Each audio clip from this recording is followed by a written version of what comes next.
Episode की शुरुआत में इन जब नींद से उठता है तो वो देखता है वांग कमरे में नहीं था। तभी नीचे से वांग आवाज़ देता है। वांग ने उसके लिए ब्रेकफास्ट भी रेडी कर लिया था। वांग कहता है, मैंने नूडल्स बनाए हैं।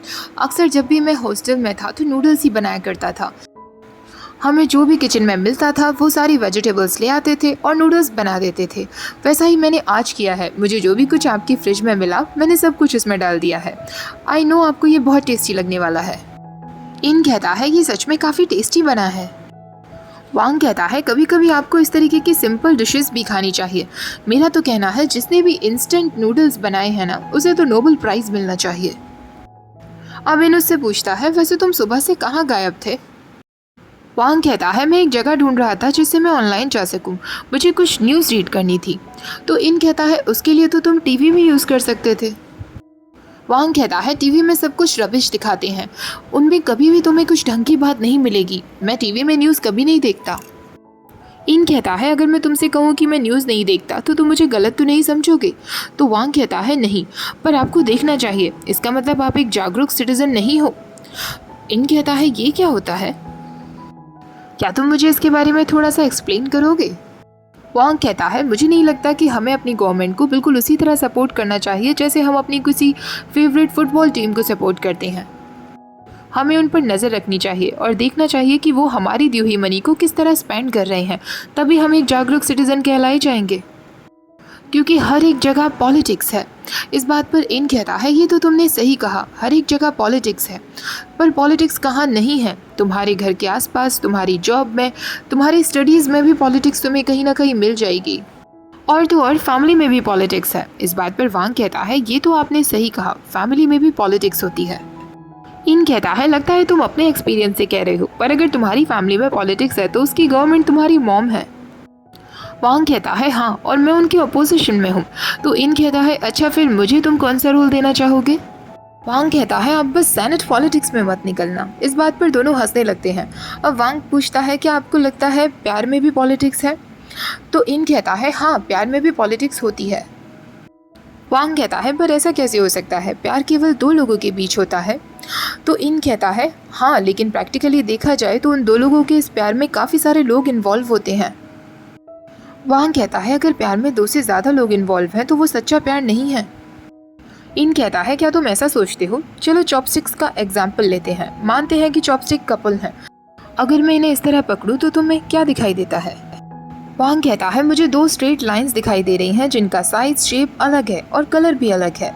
इन कहता है, सही कहा, पर वे एक दूसरे के पैरेलल भी हैं जो आपस में कभी नहीं मिलेंगी।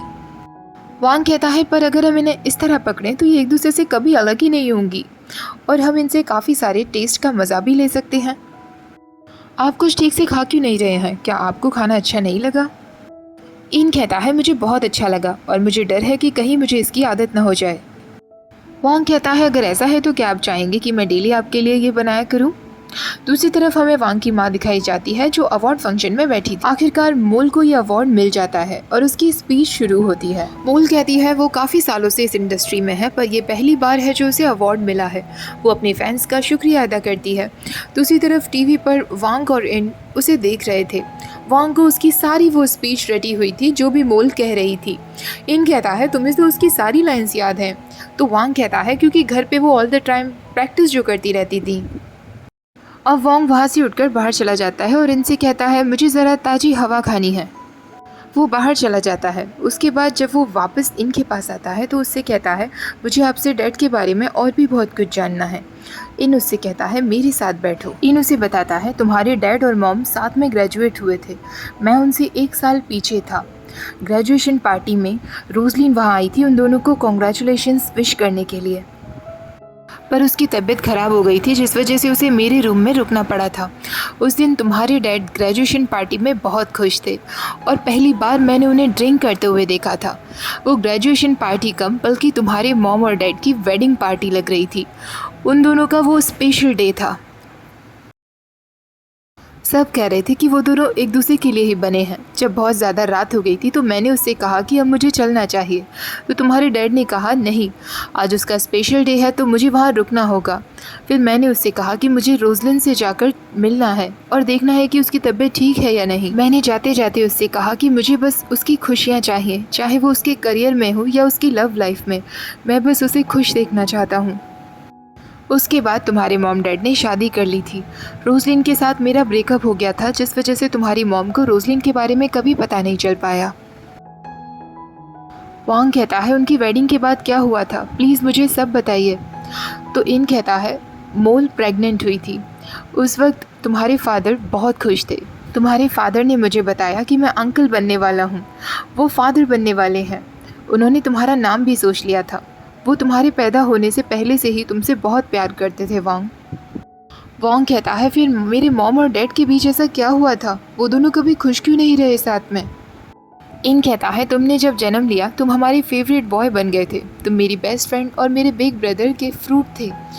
वो अपना फ्री समय तुम्हारे साथ बिताया करता था। मुझे स्टडीज़ करनी थी इसलिए मैं भी चला गया और वो तुम्हारे साथ बिजी हो गया। तभी वांग कहता है आप झूठ कह रहे हैं, प्लीज़ मुझे सच बताइए, मैं जानना चाहता हूँ। इन कहता है मोल को लगता था कि श्याम के पास तुम्हें देने के लिए प्यार के अलावा और कुछ भी नहीं था। वो श्याम को कभी समझ नहीं पाई क्योंकि श्याम उससे ज़्यादा कुछ डिस्कस नहीं करता था, वो अपने में ही बिजी रहता था। मैंने मोल को समझाया कि शायद वो अपनी जॉब में बिजी रहता है जिससे वो अपनी फैमिली को पाल सके, इसलिए वो ज़्यादा बातें नहीं कर पाता। पर उसकी रिलेशनशिप तुम्हारे मॉम के साथ बेटर नहीं हो रही थी बल्कि ख़राब होती जा रही थी। वांग कहता है और फिर उसके बाद क्या हुआ। इन कहता है फिर एक रात तुम्हारे डैड मेरे पास आए। उन्होंने मुझसे कहा कि वो मुझे कुछ बताना चाहते हैं, पर क्या मैं सच सुन पाऊंगा। उनकी आंखों में बहुत दुख दिख रहा था। मैं उनसे बार बार पूछे जा रहा था कि क्या बात है, और उन्होंने मुझसे कहा कि मैं सच जानने के बाद चेंज तो नहीं हो जाऊंगा। और आखिरकार उन्होंने मुझसे सच कहा। वो बस एक शब्द था, पर वो ऐसा शब्द था अगर वो उसे सीक्रेट रखते तो उन्हें हर्ट होता, वो पूरी दुनिया के सामने आता तो उन्हें और ज़्यादा हर्ट होता। और आखिरकार वही हुआ, पूरी दुनिया के सामने सच आ चुका था। मैंने डिसाइड किया कि मैं सब कुछ छोड़कर चला जाऊंगा, तुम्हारे डैड से दूर चला जाऊंगा, जिससे तुम्हारे डैड मोल और तुम्हारे साथ खुश रह सकेंगे। फिर एक दिन श्याम ने मुझे कॉल किया। उसने मुझसे कहा कि वो शर्मिंदा था। उसने कहा कि मैं वो सब भूल जाऊं जो भी उसने मुझसे कहा, पर मैंने क्या किया, मैंने उसका फ़ोन काट दिया। ऐसा कहकर इन रोने लगता है और वांग से कहता है वांग तुम्हारे अंकल इन उतने भी अच्छे नहीं जितना तुम सोचते हो। तुम्हारे अंकल एक कावर्ड है, डरपोक हैं। उसके बाद जब भी रात के समय फ़ोन बजता था मैं उसे बजने ही देता था, कभी नहीं उठाता था। फिर मुझे अब्रॉड स्टडी के लिए स्कॉलरशिप मिली। मैं विदेश चला गया। मैंने सोचा कि लॉन्ग डिस्टेंस से सब कुछ ठीक हो जाएगा, पर जैसा हम सोचते हैं वैसा कभी नहीं होता वांग। मैं अभी भी रात को फ़ोन का इंतज़ार किया करता था, पर फ़ोन कभी नहीं बजा। और आखिरकार एक दिन जब वो फ़ोन बजा तो उन लोगों ने मुझे बताया कि श्याम मर चुका है।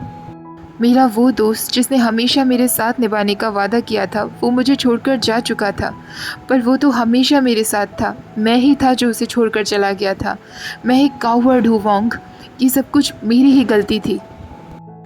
वांग कहता है आप प्लीज़ मत रोइए, मैं श्याम आपको रोते हुए नहीं देख सकता। इन कहता है मुझे माफ़ कर दो श्याम, मैं तुम्हें छोड़कर चला गया क्योंकि मुझ में ये एडमिट करने की हिम्मत नहीं थी। वांग कहता है मैं आपको ब्लेम नहीं करता, आप मुझे नहीं ढूंढ पाए, पर देखो मैंने आपको ढूंढ लिया और आपके पास चला आया। इन कहता है मुझे माफ़ कर दो, मुझे सॉरी कहने का भी समय नहीं मिल पाया। वांग कहता है मैं जानता हूँ मैं आपको ब्लेम नहीं करता। डैड आपको ब्लेम नहीं करते क्योंकि वो आपसे प्यार करते थे। मैं भी आपको ब्लेम नहीं करता क्योंकि मैं भी आपसे प्यार करता हूँ। वांग धीरे धीरे इनके नज़दीक जाता है। वो दोनों एक दूसरे को किस करने वाले होते हैं, तभी फ़ोन बजता है। वो मोल का फ़ोन था। वांग पिक करता है तो मोल उससे कहती है तुम क्या कर रहे हो। आज मुझे 2 अवार्ड्स मिले हैं, कितने दुख की बात है कि तुम यहाँ नहीं हो, वरना हम साथ में सेलिब्रेट करते। इन कहाँ है, क्या तुम उससे मेरी बात करवा सकते हो। वांग कहता है हम दोनों साथ में टीवी ही देख रहे थे, पर अभी इन ब्रिज पर चला गया है, उसे कुछ काम था। मोल कहती है इनसे कहना कि मैं कल वापस आ रही हूँ, वो सॉन्ग कॉम को मुझे एयरपोर्ट पर पिक करने के लिए भेज देगा। तुम्हें मेरे साथ आ जाना चाहिए था वांग, यहाँ सबकी फैमिलीज़ उनके साथ हैं और सब एंजॉय कर रहे हैं। तभी वांग कहता है मम मैं फ़ोन रखता हूँ, मुझे जाना है। वांग की माँ कहती है ओके गुड नाइट, पर याद रखना मैं तुमसे प्यार करती हूँ। वांग कहता है मैं भी आपसे प्यार करता हूँ।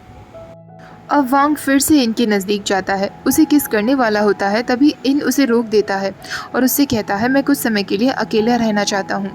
वांग वहाँ से चला जाता है, हालांकि उसे बहुत बुरा लगता है। अब उस रात मोल, वांग और इन तीनों ही अकेले थे और रो रहे थे। मोल अपने फ्रेंड एल्सा को कॉल करती है और उससे कहती है कि क्या वो उसके घर आ सकता है जिससे वो दोनों एंजॉय कर सकें, पर एल्सा भी उससे कह देता है कि वो अभी नहीं आ पाएगा।